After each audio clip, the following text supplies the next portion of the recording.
marche. Le président Tshisekedi est en train de freiner le processus électoral. Ce n'est pas nous qui allons signer. Nous sommes de l'opposition politique. Nous n'avons pas d'acte à signer pour que les choses reviennent à la normale. C'est au président Tshisekedi de revenir sur sa signature qui a été apposée sur des décisions irrégulières. Demandez-lui pourquoi il résiste alors que la Constitution et les lois de la République lui l'indiquent une autre marche. Profondeur TV, la télévision aux informations crédibles.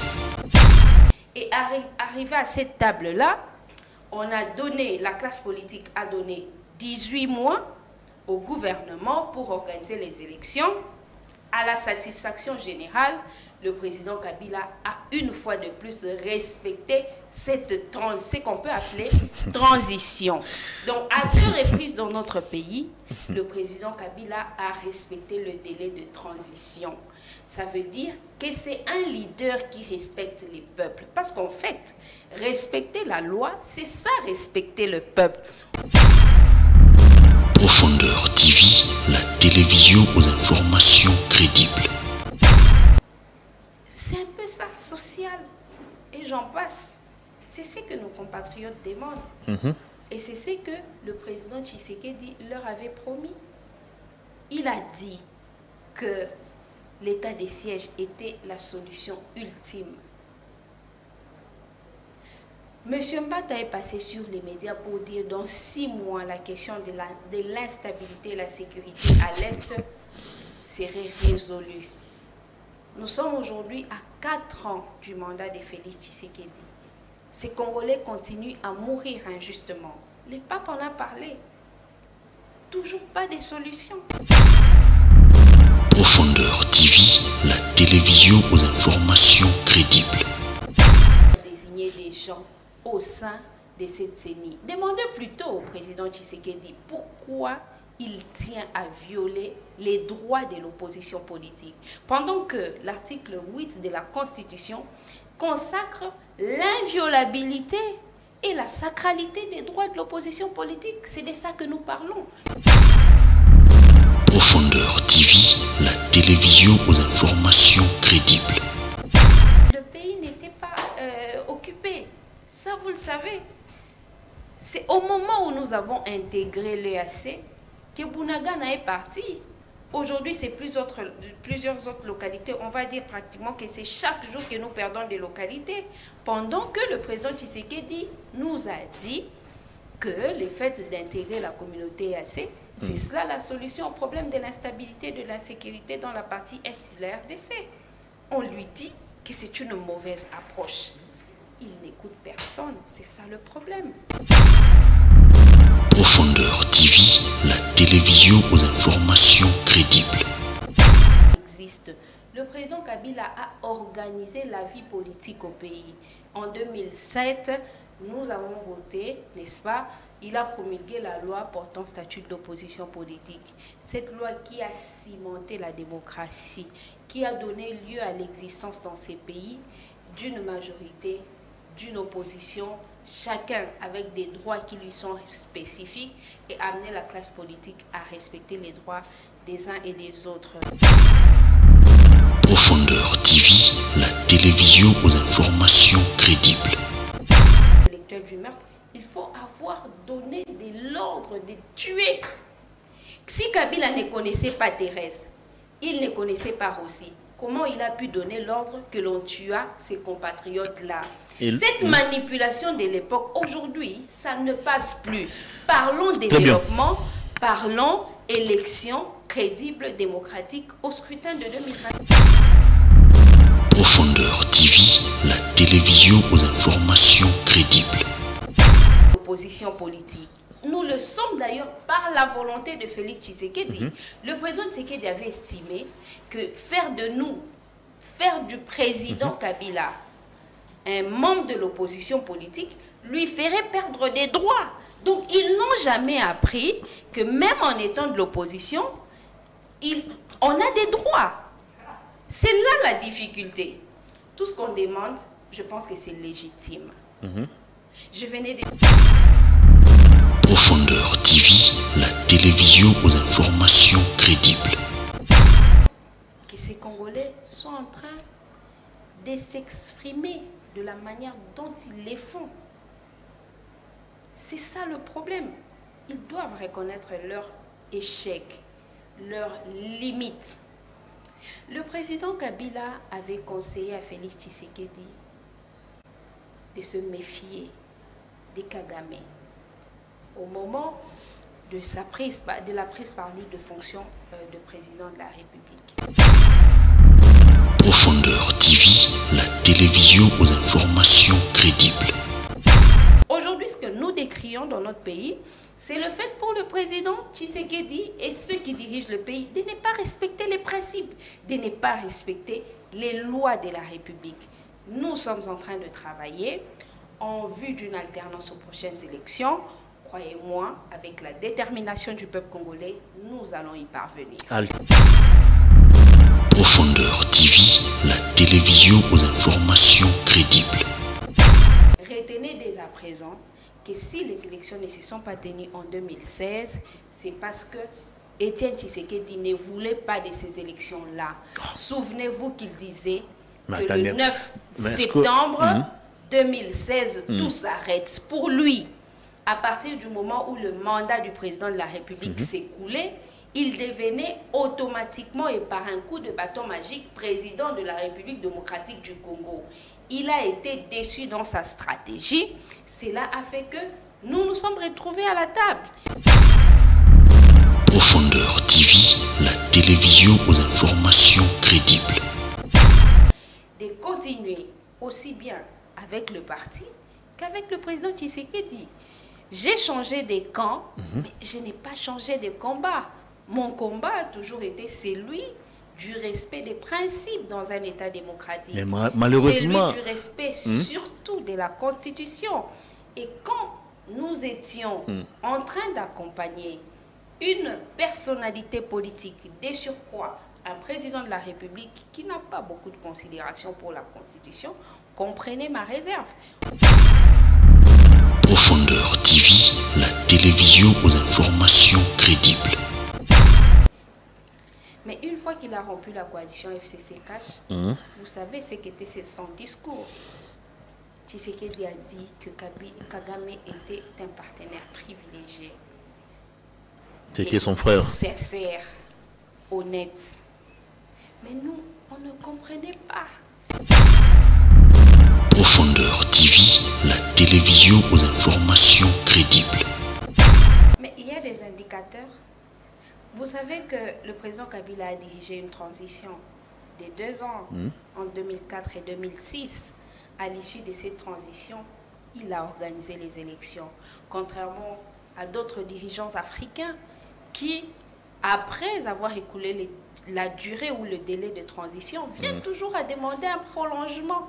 Mais le président Kabila, âgé de 29 ans seulement, il a respecté le délai de 2 ans qu'il s'était assigné à Sun City. Profondeur TV, la télévision aux informations crédibles. Le président Kabila est aujourd'hui réclamé par les Congolais qui se rendent compte qu'il avait été accusé à tort. Figurez-vous qu'on l'a traité d'assassin de Rossi Tshimanga. Pourtant, quand Rossi Tshimanga est décédé, tout le monde a vu. Kabila n'était pas sur place. On a dit qu'il a assassiné Thérèse Kapangala. Thérèse est décédée pendant que Kabila n'était pas là. Mais la manipulation de l'époque, l'opposition de l'époque avait fait gober ces choses-là. Profondeur TV, la télévision aux informations crédibles. Aujourd'hui est membre de l'Union sacrée, mais je n'ai jamais milité pour la rupture de la coalition FCC Cash. Ah bon? Nous sommes l'un de ces partis politiques. Là, je parle de DCU, qui avait déconseillé au président Tshisekedi la rupture de la coalition FCC Cash. Nous, par contre, je veux dire, contrairement à d'autres partis qui avaient estimé que le président Tshisekedi devrait se séparer de Kabila, nous avions plutôt proposé autre chose. Profondeur TV, la télévision aux informations crédibles. Aujourd'hui, je suis fière de militer auprès du président Joseph Kabila. D'abord, parce que sa détermination pour un Congo où il fait beau vivre, elle n'est pas à remettre en cause. Pour le fait que la plupart des discours de diabolisation de l'opposition de Etienne Tshisekedi, de Félix Tshisekedi, hier encore de Moïse Katumbi, de Martin Fayoulou, ne passe plus, l'opinion ne croit plus à tout ce qui était de la manipulation. D'autres fois, aujourd'hui, nous sommes déterminés à apporter l'alternance aux prochaines élections et croyez-moi, nous sommes sur la bonne voie. Profondeur TV, la télévision aux informations crédibles. Peut-être à tort, peut-être à raison, cela est discutable, que le président Kabila n'a pas vraiment servi la population ou le peuple parce qu'il y avait la misère, parce que les richesses n'ont pas vraiment profité aux Congolais. Il s'est enrichi lui-même, il a transformé sa propre vie. Mais je vous dis que cela est discutable. Mais ce qui est irréfutable, c'est que le président Kabila a servi la République en dotant cette République d'une constitution. À partir du moment où une République a une constitution, ça veut dire que l'État commence même à exister. Profondeur TV, la télévision aux informations crédibles. Bienvenue, mesdames et messieurs, au 3e numéro de la semaine de votre magazine Perfect Actu. C'est rendez-vous du décryptage de l'actualité. L'actualité reste dominée par l'attaque contre le convoi de la MONUSCO. Ça s'est passé hier mardi 7 février et le bilan officiel fait état de 8 civils tués et 28 autres blessés. Dans l'entretemps, on parle aussi des manifestations anti-EAC, la population de Goma qui manifeste depuis la semaine passée pour exiger le retrait sur les territoires congolais des troupes de l'EAC qui, selon cette population, est inactif face à l'insécurité qui persiste dans la partie est de la République démocratique du Congo. On va essayer de survoler de nouveau les sommets de Bujumbura, les résolutions de ces sommets. L'avancée des M23, avant de monter sur ces plateaux, nous avons appris qu'une radio communautaire a été vandalisée au niveau de Kichanga. Que reste encore de ces résolutions prises lors du sommet de Bujumbura? Tentative de réponse au cours de cette émission. On va aussi parler du processus électoral et de la position du PPRD qui jusqu'à présent continue de boycotter les différentes opérations menées par la CENI. Entre-temps, la même CENI vient de communiquer cet après-midi qu'elle a enrôlé déjà jusqu'à présent 12 millions d'enrôlés. Voilà donc ce qui va constituer le menu de cette émission. Comme annoncé, je reçois sur ce plateau Maître Arlette Odia, présidente du collectif pour le développement et l'unité du Congo, mouvement politique affilié au PPRD. Bienvenue, maître. Merci. Comment allez-vous? Ça va. Comme une citoyenne déterminée à amener l'alternance aux prochaines élections. Une citoyenne déterminée à amener l'alternance au prochain scrutin. Une question qui a toujours taraudé l'esprit de plusieurs Congolais. On vous a connu au sein de l'Union Sacrée comme vice-présidente de la Ligue des femmes, si je ne me trompe pas, présidente de la Ligue des femmes de la DCU, c'était ça le nom du parti, je pense, parti cher à Vidier Chimanga. Après un moment, bien avant même de quitter la DCU, vous avez milité pour que Joseph Kabila et Félix Tshisekedi puissent se séparer, parce que selon vous à l'époque, cette coalition n'apportait pas grand-chose aux Congolais. Subitement, on s'est réveillé un matin, Maître Arlette Odia décide de quitter Vidier Chimanga, vous émigrez d'abord vers la société civile, vous transformez par après votre mouvement en une structure politique et finalement vous adhérez au PPRD. Alors là, c'est pratiquement le contraire de tout ce que vous avez défendu. On se pose toujours la question de savoir qu'est-ce qui a été à la base ou qu'est-ce qui a motivé votre adhésion au PPRD alors que pendant tous ces temps, vous étiez en train de chanter pour la rupture entre Joseph Kabila et Félix Tshisekedi? Votre question est bonne. Mais le postulat n'est pas correct. J'ai certes été présidente de la Ligue des femmes du parti DCU de Vitier Chimanga. C'est un parti qui aujourd'hui est membre de l'Union sacrée, mais je n'ai jamais milité pour la rupture de la coalition FCC-CACH. Ah bon? Nous sommes l'un de ces partis politiques, là je parle de DCU, qui avait déconseillé au président Tshisekedi la rupture de la coalition FCC-CACH. Nous par contre, je veux dire, contrairement à d'autres partis qui avaient estimé que le président Tshisekedi devrait se séparer des Kabila, nous avions plutôt proposé autre chose. En tant que DCU, on avait dit que soit, puisqu'il existait un accord entre Joseph Kabila et Félix Tshisekedi, il fallait que cet accord soit révisité en fonction des intérêts du moment. Ou alors, si la coalition devrait se rompre, le président Tshisekedi devrait convoquer les élections anticipées à l'issue desquelles il pouvait espérer une majorité parlementaire. Quand, à l'issue de consultation du président de la République de 2020, le chef de l'État, Félix Tshisekedi, avait estimé par contre procéder par la violation de la Constitution à travers la reconfiguration de la majorité parlementaire, chose qui n'est pas prévue par les textes de notre pays. Chose qui a été facilitée par la Cour constitutionnelle. Je n'étais plus dans les conditions de continuer aussi bien avec le parti qu'avec le président Tshisekedi. J'ai changé de camp, mais je n'ai pas changé de combat. Mon combat a toujours été celui du respect des principes dans un État démocratique. Mais malheureusement... Celui du respect surtout de la Constitution. Et quand nous étions en train d'accompagner une personnalité politique, de surcroît un président de la République qui n'a pas beaucoup de considération pour la Constitution, comprenez ma réserve. Aujourd'hui, je suis fière de militer auprès du président Joseph Kabila. D'abord, parce que sa détermination pour un Congo où il fait beau vivre, elle n'est pas à remettre en cause. Pour le fait que la plupart des discours de diabolisation de l'opposition de Etienne Tshisekedi, de Félix Tshisekedi, hier encore de Moïse Katumbi, de Martin Fayoulou, ne passe plus, l'opinion ne croit plus à tout ce qui était de la manipulation. D'autres fois, aujourd'hui, nous sommes déterminés à apporter l'alternance aux prochaines élections et croyez-moi, nous sommes sur la bonne voie. Qu'est-ce qui vous fait croire que Kabila, la formation politique PPRD, c'est réellement cette structure qui respecte les textes à regarder tout ce qu'on a vécu ici sous 18 ans? Mais il y a des indicateurs. Vous savez que le président Kabila a dirigé une transition de 2 ans, en 2004 et 2006.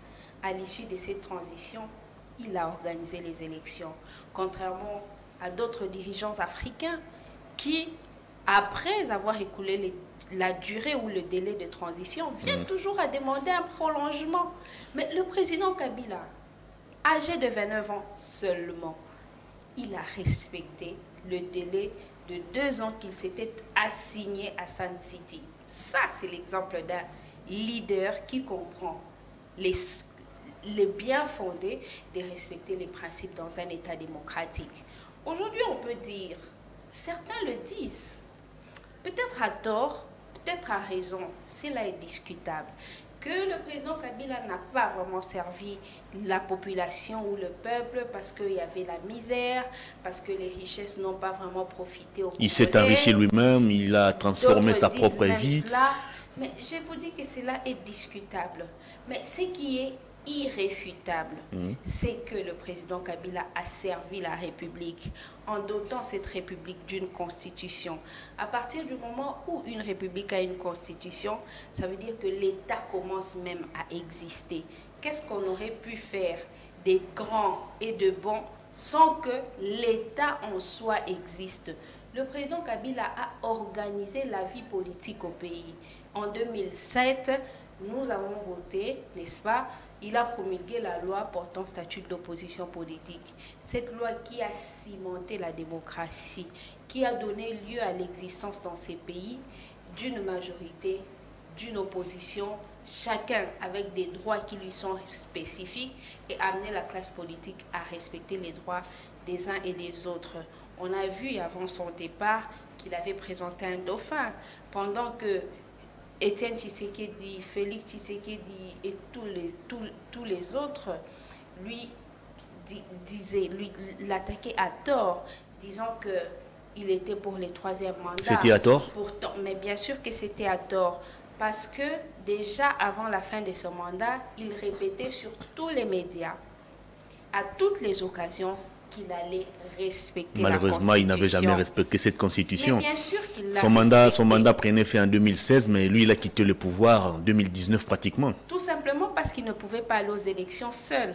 Vous savez que l'opposition de l'époque ne voulait pas des élections. Est-ce que les élections sont conditionnées par les caprices de l'opposition ou les élections sont liées à la loi? Non. Les élections, c'est l'occasion pour l'opposition et la majorité de se présenter au peuple en vue d'une sanction. Mais la loi reste au-dessus de tout le monde, maître. Mais ce qu'il applique... On ne va pas dire que parce que l'opposition ne veut pas des élections, on va rallonger 2 ans, 3 ans. Qui applique la loi? Ce sont les individus. Et ces individus, ils sont certains dans l'opposition, certains dans la majorité. Et il était une obligation aussi bien pour la majorité que l'opposition d'aller à ces élections. Mais l'opposition de l'époque, celle-là dirigée par Étienne Tshisekedi, avait présumé que si on n'allait pas aux élections en 2016, ils arriveraient par un coup de bâton magique au sommet de l'État. Mais le problème des élections retardées en 2016 n'était pas lié à l'opposition.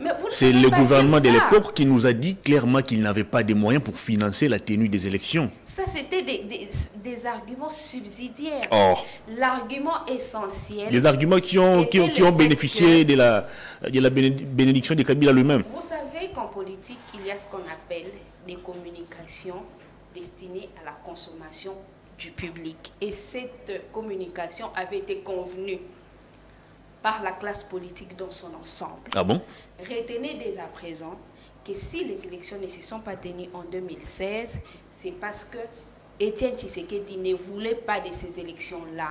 Souvenez-vous qu'il disait que le 9 septembre 2016, tout s'arrête. Pour lui, à partir du moment où le mandat du président de la République s'écoulait, il devenait automatiquement et par un coup de bâton magique président de la République démocratique du Congo.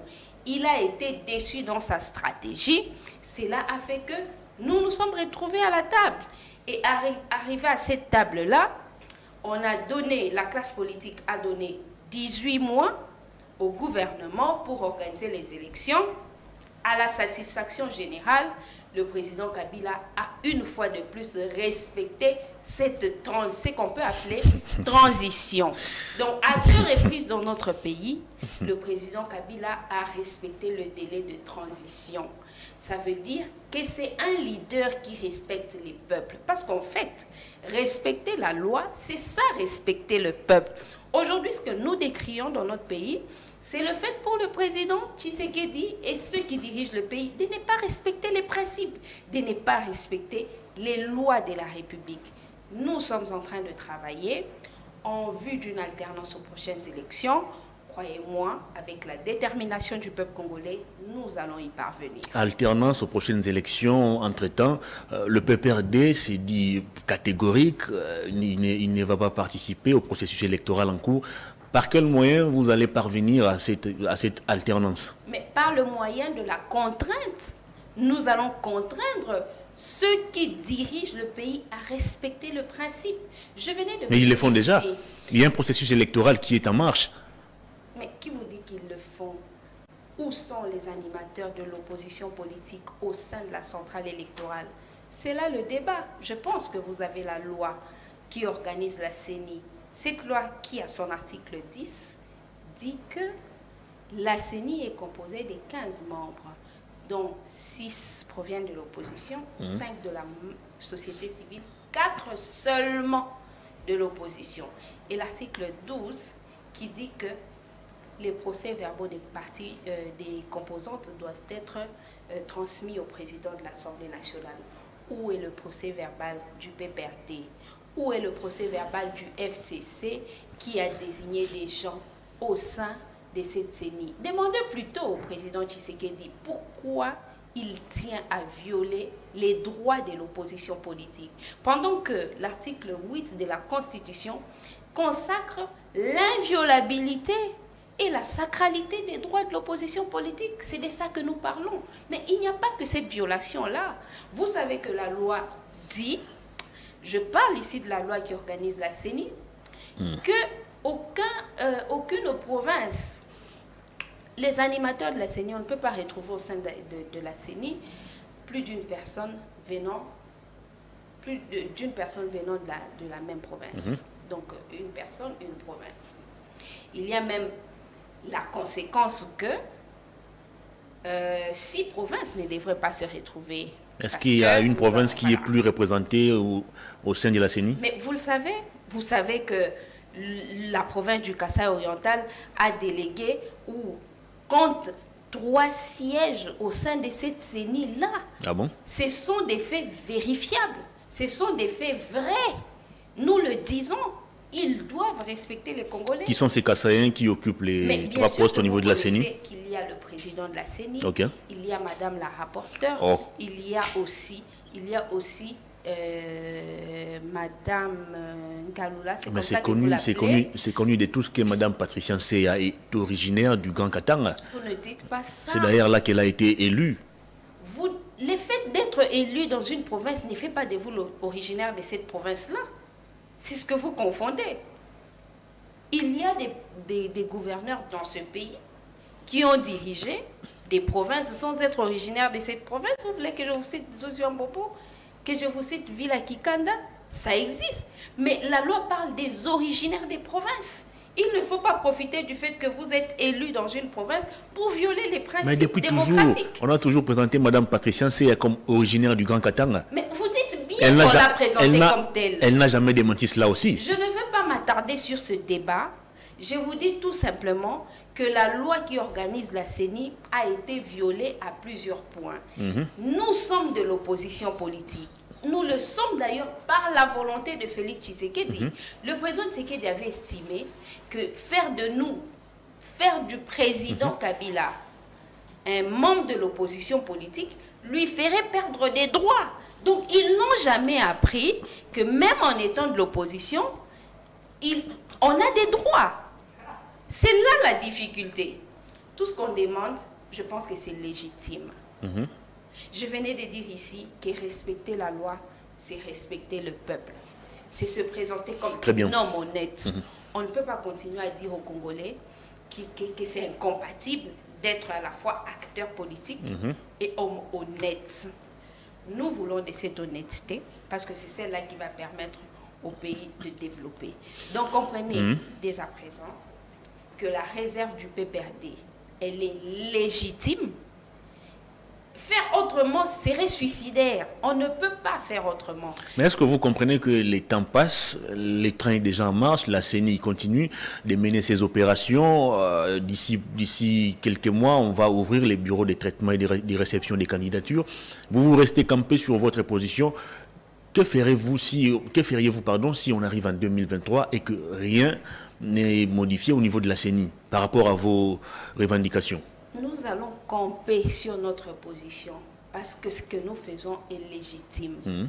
Je vous ai dit ici, ailleurs, je le répète ici, que le train pour la tenue des élections ne peut être en marche que lorsque toutes les composantes y sont comprises.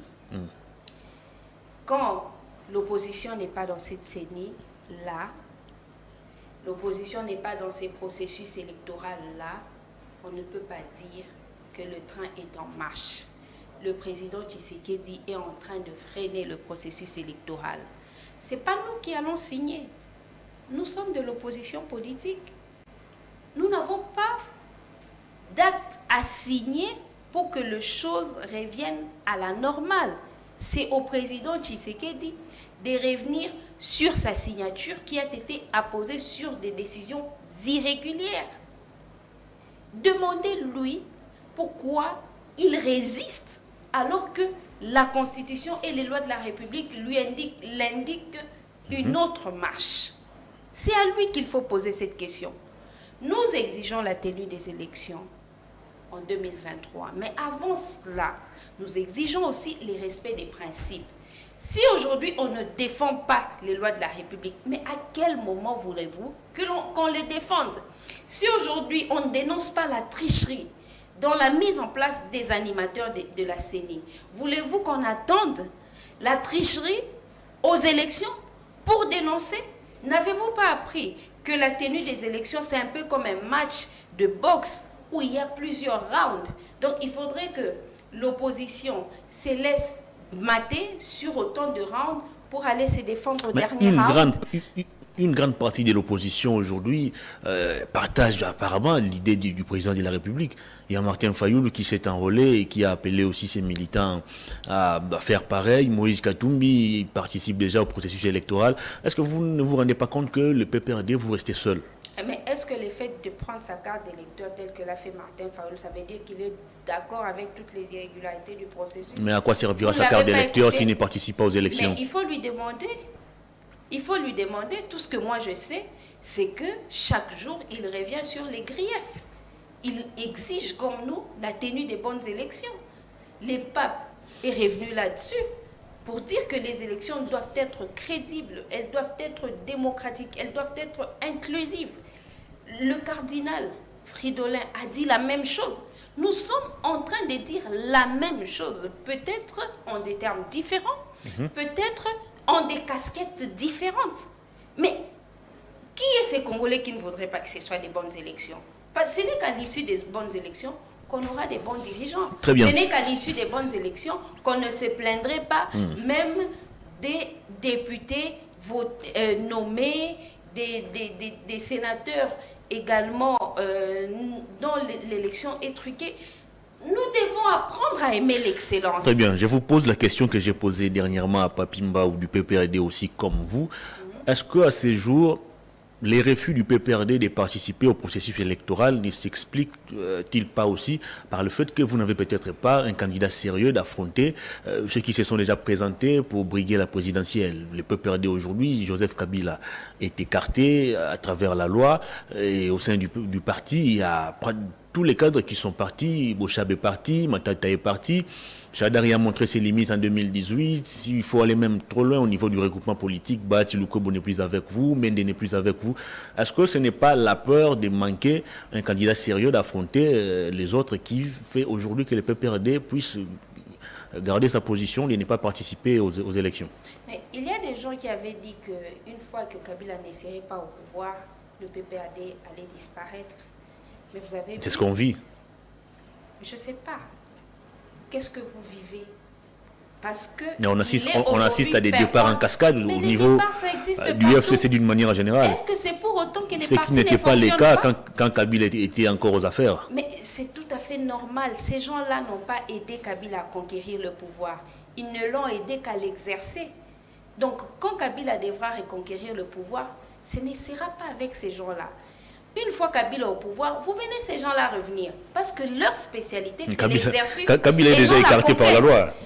La loi a écarté Kabila déjà. Soit c'est une question que vous me posez, soit vous répondez à ma place. Je me réfère à des déclarations des constitutionnalistes qui nous ont éclairci que Joseph Kabila n'était plus éligible. Ça ne m'intéresse pas ce que les autres pensent de la Constitution.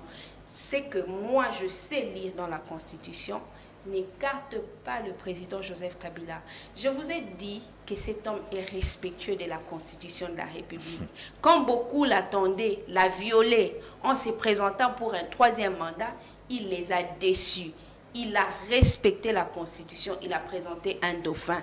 Il est dans la ligne et la logique de toujours respecter la Constitution. Quel est l'article qui énumère les conditions pour un citoyen d'accéder à la présidence de la République? C'est l'article 72. Cet article qui dit, n'est-ce pas, que nul ne peut être candidat à l'élection du président de la République s'il ne remplit pas les conditions ci-après. Je parle de l'article 72, je ne sais pas de quel article vous me parlez. Être de nationalité congolaise, être âgé de 30 ans au moins, jouir de la plénitude de ses droits civiques et politiques, n'est pas se trouver dans un cas d'exclusion par la loi électorale. Mais la même constitution nous dit aussi que si vous avez fait déjà 2 mandats comme président de la République, vous n'êtes plus éligible, maître. La constitution n'a jamais dit ça. C'est ça le problème avec vous.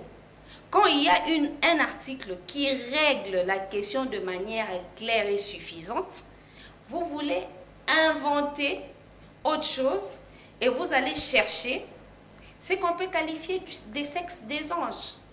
Ici, il y a une disposition constitutionnelle qui fixe les conditions, d'accession à la présidence de la République. Et cet article 72-là n'énumère pas, n'élimine pas un ancien président de la République. Mais d'où vient que vous allez puiser ça quelque part? C'est quel autre article? Mais c'est des constitutionnalistes qui ont fait ces analyses. Je ne sais pas des gens qui enseignent la Constitution. Ça ne m'intéresse pas ce qu'ils pensent. Moi, je peux lire la Constitution autant qu'ils la lisent. Je vous renvoie à l'article 72 qui énumère les conditions à remplir pour être candidat. Mais au-delà de ce fait, le président Kabila est aujourd'hui réclamé par les Congolais qui se rendent compte qu'il avait été accusé à tort. Figurez-vous qu'on l'a traité d'assassin de Rossi Chimanga. Pourtant, quand Rossi Chimanga est décédé, tout le monde a vu. Kabila n'était pas sur place. On a dit qu'il a assassiné Thérèse Kapangala. Thérèse est décédée pendant que Kabila n'était pas là. Mais la manipulation de l'époque, l'opposition de l'époque avait fait gober ces choses-là à l'opinion. C'était lui le commandant suprême des FRDC et de la police. De quoi on parle? De quoi on parle? Un meurtre, soit on en est un auteur matériel ou on en est un auteur intellectuel. Mais pour être un auteur intellectuel du meurtre, il faut avoir donné l'ordre de tuer. Si Kabila ne connaissait pas Thérèse, il ne connaissait pas Rossi, comment il a pu donner l'ordre que l'on tua ces compatriotes-là? Cette manipulation de l'époque, aujourd'hui, ça ne passe plus. Parlons développement, parlons élection crédible, démocratique au scrutin de 2023. Très bien, on va parler de cette attaque contre le convoi de la MONUSCO. Les bilans officiels, Maître Arlette Odia a fait état de 8 civils tués et 28 autres blessés. Alors, on se pose la question de savoir que revendiquent réellement nos compatriotes du Nord Kivu. C'était d'abord la MONUSCO, l'EAC après, et hier, on a de nouveau attaqué le convoi de la MONUSCO. Alors, qu'est-ce qui ne va pas sur terrain au niveau de la province du Nord Kivu? Mais qu'est-ce qu'un peuple demande à ses dirigeants? Tout simplement l'amélioration de ses conditions de vie, sécuritaires, économiques. C'est un peu ça, social. Et j'en passe. C'est ce que nos compatriotes demandent. Et c'est ce que le président Tshisekedi leur avait promis. Il a dit que l'état de siège était la solution ultime.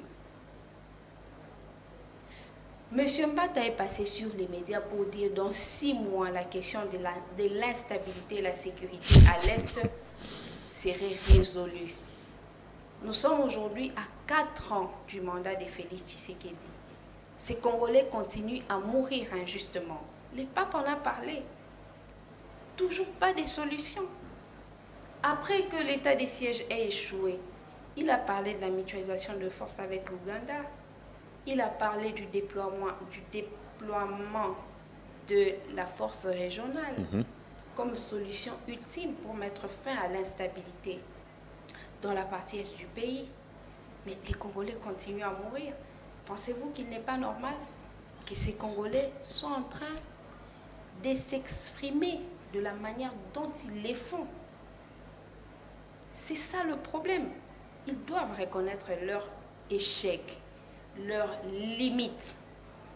Le président Kabila avait conseillé à Félix Tshisekedi de se méfier des Kagame. Au moment de la prise par lui de fonction de président de la République. Mais une fois qu'il a rompu la coalition FCC-Cash, vous savez ce qu'était son discours. Tshisekedi a dit que Kagame était un partenaire privilégié. C'était son frère. Sincère, honnête. Mais nous, on ne comprenait pas ce qui prenait Félix Tshisekedi. Il nous amène dans la communauté de l'Afrique de l'Est. Comme une organisation sous-régionale, elle a vocation à apporter naturellement des solutions ou de l'aide nécessaire aux pays qui sont membres. Mais est-ce que dans les cas d'espèce, l'EAC peut aider la RDC? Vous savez que Kagame, qui est l'ennemi de la RDC, est le doyen des présidents dans la communauté des pays de l'Est. Avec chaque pays de la communauté des pays de l'Est, il a des engagements. Ils ont des accords respectifs. Pensez-vous que les membres des États de l'Afrique de l'Est peuvent sacrifier les intérêts de leur pays pour combattre celui qu'eux considèrent comme doyen des présidents de la communauté de l'Afrique de l'Est? Mais quand on dit ces choses-là... Les doyens, je crois, c'est Museveni. Peu importe, hein, on peut bien admettre. Mais vous savez que Kagame, il est l'un des doyens et il est plus habile que Museveni. À chaque fois, il négocie des choses en sa faveur. Il a réussi même à le faire ici. On a vu Kagame venir ici, en RDC, pour empêcher la publication des résultats définitifs du président de la République par notre CENI, ici. Ça veut dire que Kagame avait combattu l'élection de Félix Tshisekedi, parce qu'il était déjà publié président de la République par la CENI. On attendait que la confirmation par la Cour constitutionnelle. Entre la publication de la CENI et la confirmation par la Cour constitutionnelle, Kagame s'est activé. Il était en chair et en os ici à Kinshasa pour empêcher que Félix Tshisekedi ne soit président de la République. Mais à quel moment la situation a changé pour qu'il devienne un partenaire privilégié de Félix Tshisekedi? À partir du moment où la coalition FCC-Cash s'est rompue, Bunagana est parti. Parce que Kagame avait réussi son coup. Le coup de séparer Joseph Kabila et Félix Tshisekedi. Le coup de convaincre le président Tshisekedi à intégrer la RDC dans la communauté des pays de l'Afrique de l'Est. Le président de l'Afrique du Sud l'a dit il y a quelques jours à Félix Tshisekedi. Pourquoi ne pas mettre l'expertise locale à profit? Et quand on parle de l'expertise locale, c'est d'abord Joseph Kabila, avec son expérience à la fois politique et militaire. Pourtant, c'est même Kabila qui est... Ils doivent arrêter de se comporter. C'est même Kabila qui est pourtant accusé de nous avoir ramené des Rwandais ici en complicité avec son père. Mais ils ont fait un peu plus que ça. Ils ont même accusé Kabila d'être Rwandais. Depuis que le président Tshisekedi a commencé à fréquenter les Rwandais. Pourquoi n'a-t-il pas dit aux Congolais de quelle province était Joseph Kabila au Rwanda? C'est ça que je vous dis, que le discours de la manipulation, ça ne va plus passer. Nous sommes une opposition consciencieuse, une opposition qui pense que on peut servir la République aussi bien dans la majorité que dans l'opposition. Nous exigeons que le président Tshisekedi place un intérêt particulier à défendre les Congolais. S'il est fatigué de le faire, il n'a qu'à partir. Il y aura d'autres qui les feront mieux que lui. Très bien. Le vin est tiré, il faut le boire. Nous sommes au niveau de l'EAC. Il y a des décisions, il y a des résolutions qui sont prises. Mais malheureusement, ces résolutions ne sont jamais appliquées. On a parlé dernièrement d'un cessez-le-feu immédiat. Mais malheureusement, le M23 sur terrain continue d'avancer. Ce matin, disons cet après-midi, il a vandalisé une radio communautaire à Kichanga. C'est des localités qui sont pillées, c'est des femmes qui sont violées. Comment expliquez-vous aujourd'hui notre confiance exagérée à l'EAC? Nous ne pesons plus, c'est ce qu'il faut dire. La RDC n'a presque plus de valeur parce que ceux qui les dirigent ne savent pas opérer des choix profitables au pays et aux citoyens.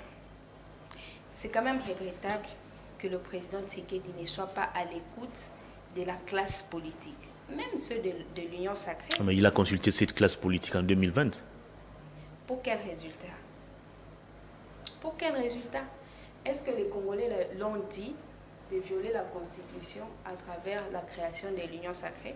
Vous savez que jusqu'à ce jour, cette Union sacrée n'a pas de texte, n'a pas de règlements. Sa sortie officielle était prévue pour ce 11 février, mais j'apprends qu'elle est reportée. Mais non, vous pensez que c'est normal? Admettons même que ce soit confirmé.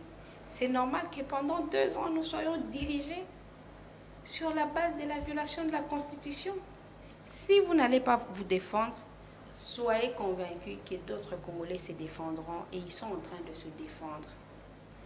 La RDC ne vaut presque plus rien aux yeux de la sous-région, aux yeux de la communauté internationale, parce que nous avons des dirigeants qui n'ont pas de considération pour ce peuple, qui n'ont pas de considération pour les lois de la République, qui signent des accords à la volée, même ceux qui préjudicient à l'intérêt général, à l'intérêt national. Comment se sentent-ils à l'aise de brader, par exemple, les richesses du pays? Partout où passe le président Tshisekedi, sa phrase est de dire, voilà, nous avons des richesses, venez, on va faire des partenariats gagnant-gagnant. Voilà, nous avons des richesses qui vous intéressent. Est-ce que ces richesses-là n'intéressent pas les Congolais? Il a déjà oublié qu'il avait dit aux gens qu'il ferait des Congolais des milliardaires.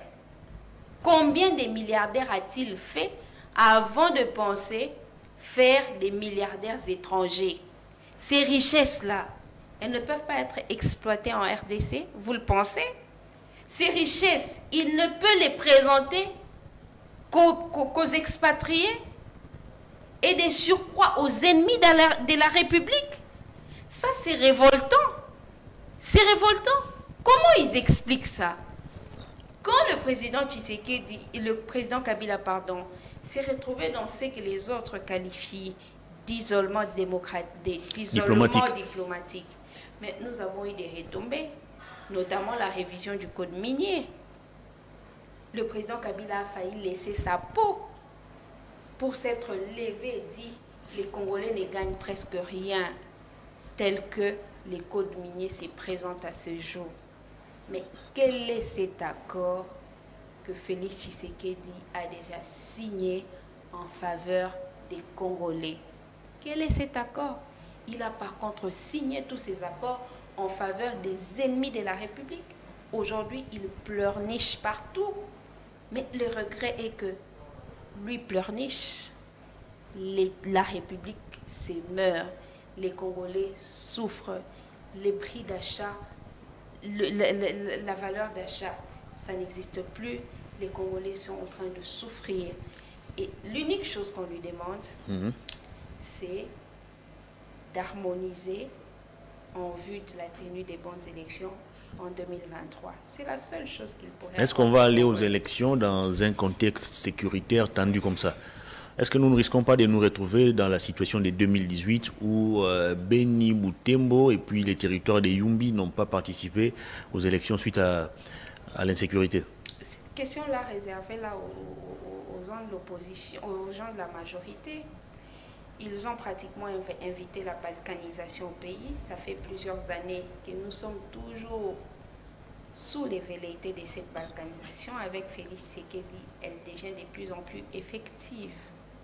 Maintenant, que disent-ils du prochain scrutin électoral? Nos frères de provinces sous état de siège, les autres de Bandundu, où il y a encore l'insécurité grandissante, vont-ils voter, oui ou non? C'est ça les grandes questions. Et le processus électoral va-t-il continuer à violer les droits d'opposition politique, comme il l'a fait avec les droits de la société civile. Vous savez qu'il s'est pratiquement imposé pour mettre au sein de la CENI ces pions. C'est regrettable. On va continuer comme ça. Nous disons non, nous ne voulons pas du chaos dans ce pays. Très bien. Nous attirons son attention et il doit nous écouter. Il doit nous écouter. Ce n'est pas une faveur. C'est une obligation pour lui de respecter les lois de la République. Félix Tshisekedi n'est-il pas victime de la mauvaise politique menée par Joseph Kabila, lui qui a occasionné le mixage et le brassage au sein de notre armée avec comme conséquence l'infiltration à outrance de notre appareil sécuritaire? Voilà encore un mensonge que vous débitez. Le président Kabila n'a jamais été à la base d'un mixage. Lorsque il a été voté des lois qui faisaient de la communauté Tutsi des Congolais, Kabila n'était pas encore au monde, ça vous le savez. Il n'était pas encore aux affaires. Qui dirigeait le pays à cette époque, c'était le maréchal Mobutu avec comme ministre de l'Intérieur Étienne Tshisekedi, le père de Félix Tshisekedi qui aujourd'hui est notre président. Et maître, vous oubliez que sous Kabila, la rébellion Kundabatoire et certains rebelles qui faisaient partie de cette histoire de Kundabatoire ont intégré l'armée. Mais s'ils ont la nationalité congolaise du fait de la loi qui avait été votée... C'est-à-dire qu'il n'y a pas mensonge dans ce que j'ai dit. Mais bien sûr qu'il y a un mensonge. Non. Ou on est congolais ou on ne l'est pas. Quand vous avez déjà donné la nationalité à ces gens-là, à l'époque où le maréchal était président, Étienne Tshisekedi était ministre de l'Intérieur. C'est quoi le lien entre la nationalité d'une personne et la rébellion menée par cette même personne pour intégrer l'armée? Mais je vous dis que quand les gens se disent être congolais, du fait d'une faveur leur accordée par la loi, c'est lui qui vient respecter ce que dit la loi, ne commet aucun forfait. Qu'est-ce que vous aurez voulu qu'ils disent? Que le président Kabila dise à l'époque, qui disent voilà, il remet en cause toutes les lois prises du moment du maréchal Mobutu. C'est comme ça qu'on doit réfléchir de manière cohérente. Non, c'est pas comme ça. Cette facilité de toujours reprocher des choses à l'autre, c'est celle-là qui amène le pays dans la descente aux enfers. Regardons la réalité en face. Nous sommes envahis par les agresseurs. Nos compatriotes sont en train de mourir chaque jour. Mais tout ce qu'eux trouvent comme chose à faire, voilà, c'est Kabila qui est à la base. Voilà, c'est Kabila qui a occasionné l'infiltration. C'est Kabila... Mais ils ont oublié qu'en 2013, Kabila a défait le M23. Ça n'existait plus. C'est pour ça que je vous dis que ce message de victimisation ne va plus passer. Cette époque, elle est révolue. Elle est révolue. Nous sommes déterminés à conquérir le pouvoir en 2023. Nous le ferons par des moyens démocratiques. Peu nous importe qu'eux décident de faire un forcing. Nous estimons que nous sommes dans la bonne direction. Nous allons y aller et foutre la médiocrité et l'incompétence hors état de nuire. Alors, on décide quoi par rapport à cette organisation sous-régionale qu'on appelle EAC? La RDC doit-elle continuer à demeurer dans cette organisation sous-régionale ou vous pensez qu'il est temps pour nous de décider autrement? Mais nous l'avons déjà dit.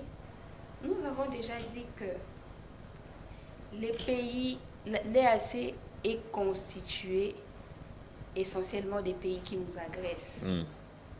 Ces pays-là ne vont pas servir à l'intérêt des Congolais. La preuve, c'est que le président Tshisekedi s'est senti obligé d'aller lui-même donner des instructions au commandant de la force régionale. Quel est le sens de cet acte? Ça veut dire qu'il est fatigué, il ne sait plus quoi faire, il est à bout de force. Est-ce que ce n'était pas un rappel à l'ordre?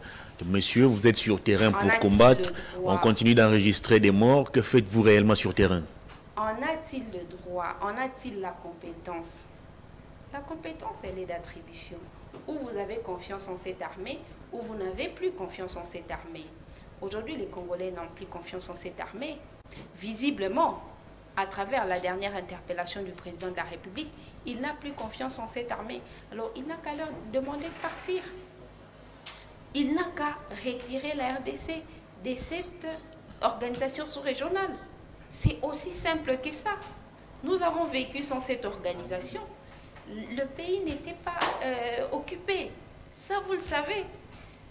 C'est au moment où nous avons intégré l'EAC que Bunagana est parti. Aujourd'hui, c'est plusieurs autres localités. On va dire pratiquement que c'est chaque jour que nous perdons des localités. Pendant que le président Tshisekedi nous a dit que le fait d'intégrer la communauté EAC, c'est cela la solution au problème de l'instabilité, de l'insécurité dans la partie est de la RDC. On lui dit que c'est une mauvaise approche. Il n'écoute personne, c'est ça le problème. Mais ce qui nous dérange le plus, c'est que les Congolais sont en train de mourir injustement, comme l'a dit le pape. 8 blessés, et plutôt 28 blessés, 8 civils tués hier dans l'attaque qui visait le convoi de la MONUSCO. On a aussi parlé de la MONUSCO pendant un moment. La MONUSCO devait partir. Et malheureusement, on vient de prolonger son mandat d'une année. Je ne sais pas si c'était compensatoire avec la levée de l'embargo sur l'achat d'armes. Est-ce que vous pensez que la MONUSCO, comme la force régionale de l'EAC, ont raison de rester encore sur le territoire congolais? Quand des missions viennent en RDC pour apporter de l'aide, pour apporter la solution aux problèmes d'insécurité qui se posent au pays, et qu'après l'écoulement d'un certain laps de temps, il n'y a pas la solution à ce problème-là. La logique la plus simple, c'est que ces gens-là ont échoué, ils doivent partir. Mais le président Tshisekedi aujourd'hui est-il dans les conditions de faire partir tous ces gens-là? N'a-t-il pas déjà fait tellement des accords qui ne lui permettent plus de s'en délier? Malheureusement, c'est les Congolais qui souffrent. C'est les Congolais qui souffrent. Il faut qu'une option nationale soit levée en vue Quelle est cette option? de rétablir. L'option, c'est d'abord le respect des principes. Le président Tshisekedi n'a jamais gagné de majorité parlementaire dans ce pays. Il n'a jamais eu de majorité au sein de l'Assemblée nationale. Il le sait autant que je le sais, autant que vous le savez. Il en a maintenant. Mais en violation de la Constitution. C'est la Cour constitutionnelle qui a occasionné cela. Également en violation de la Constitution. Mais vous ne pouvez pas applaudir cette violation de la Constitution et attendre que l'insécurité s'arrête à l'est du pays. Des deux choses l'une, soyons cohérents. Pourquoi a-t-il violé la Constitution? Il avait dit que ça serait la solution suprême. Nous avions dit que c'était faux. On ne peut pas violer la Constitution et attendre des résultats satisfaisants en faveur du peuple, en faveur du pays. Nous en sommes là. Tout ce qui peut rétablir la situation au pays, c'est qu'ils reviennent sur le respect de la Constitution. Tout simplement cela. Qu'ils respectent les acquis de la République, les acquis de la démocratie. Et parmi ces acquis, il y a le président honoraire de la RDC qu'il faut respecter. Mais il est respecté. Il n'a jamais été respecté par il a ses 680 000 $, il a une garde avec lui, il est pris en charge par l'État. Monsieur Hervé, je suis au regret de vous dire que le président Tshisekedi n'a jamais respecté Joseph Kabila. Comment ça? Moins encore, ses anciens challengers. Je parle ici d'Emmanuel Ramazani Shadahi et de Martin Fayulu. Aucun dignitaire, surtout ceux qui se retrouvent dans l'opposition, ressentent la protection du président Tshisekedi.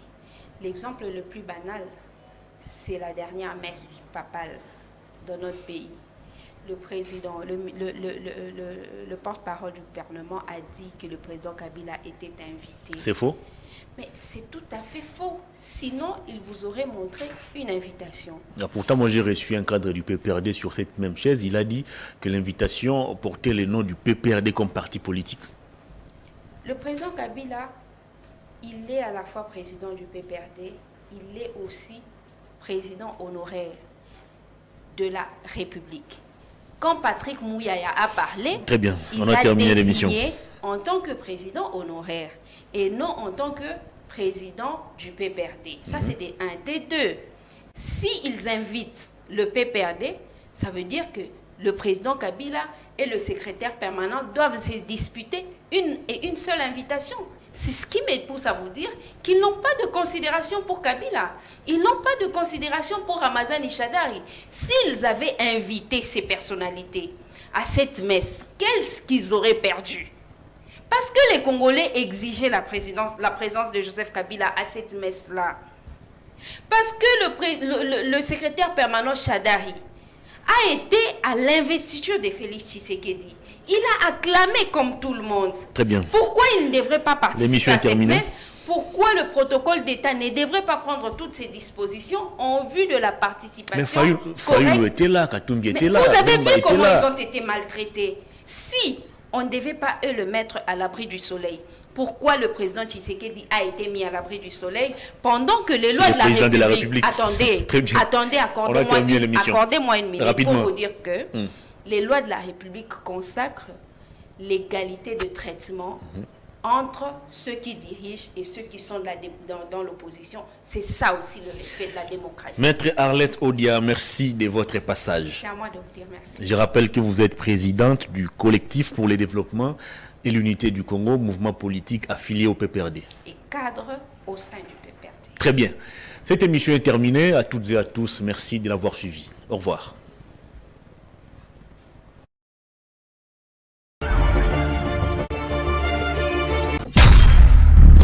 Profondeur TV, la télévision aux informations crédibles.